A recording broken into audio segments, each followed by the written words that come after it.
کو اپنا نتیجہ نظر نہیں آتا. نماز کا انکار فرض کا نہیں کر رہی ہے بظاہر. تو اگر فرض کا انکار کہ مجھ پر نماز فرض نہیں ہے تو اگر یہ ایسا ہے کہ جس پر نماز فرض ہوتی ہے، جیسے عاقل ہے، بالغ ہے، اور یہ کہتا ہے مجھ پر نماز فرض نہیں ہے، تو اسلام سے ہی نکل جائے گا.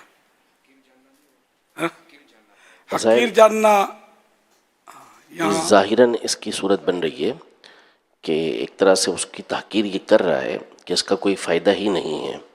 مجھے فائدہ نہیں ہو رہا، جی اس کو نماز صحیح پڑھنا آتی نہیں ہوگی.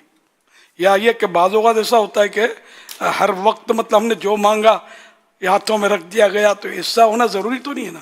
اللہ پاک ہماری بہتری پر نظر فرماتا ہے کہ ہم مانگیں نہیں ملتا، کہ نہ دینے میں اس کی حکمت ہمارے لیے فائدہ. تو یوں نماز تو اللہ کا فرض ادا کرنے کے لیے پڑھنی ہے، نہ کہ کوئی دکان چلنے یا کاروبار چمکنے کے لیے پڑھنی ہے. تو یہ کہ اگر معاذ اللہ نماز کوئی حقیر سمجھتا ہے کہ نماز سے کچھ ملتا ہی نہیں ہے، تو پھر یہ کہ اگر واقعی نماز کی توہین کے لیے وہ حقیر سمجھ کر کرتا تو پھر تو کفر ہے. بہت خطرناک جملہ یہ.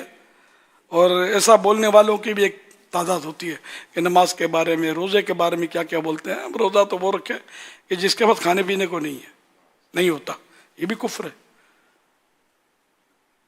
امتحان تو جب ہے کھانا پینا موجود ہے یہ نہیں کھاتا.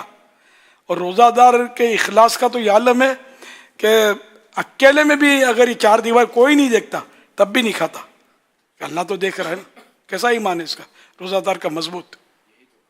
ہاں کمال ہے روزے کا.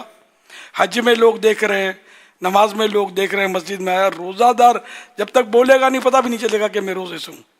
ایسے دیکھ کر کیسے پتہ چلے گا کہ یہ بھائی روزے دار ہے یا نہیں ہے؟ زبان نہیں تو زبان چیک کرو کیا.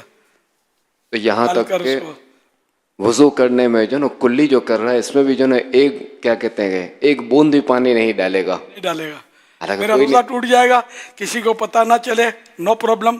اللہ کو تو پتہ ہے نا، اس لیے وہ روزہ میرا گیا. یہ روزہ دار یوں مطلب یعنی کہ اس کا ایمان مضبوط ہے کہ اللہ دیکھ رہا ہے. اور روزہ اس نے رکھا ہی اللہ کے لیے، تو وہ دیکھ رہا ہے کہ یہ کھا لیا، جان بوجھ کے کھائے گا تو روزہ تو گیا اس کا.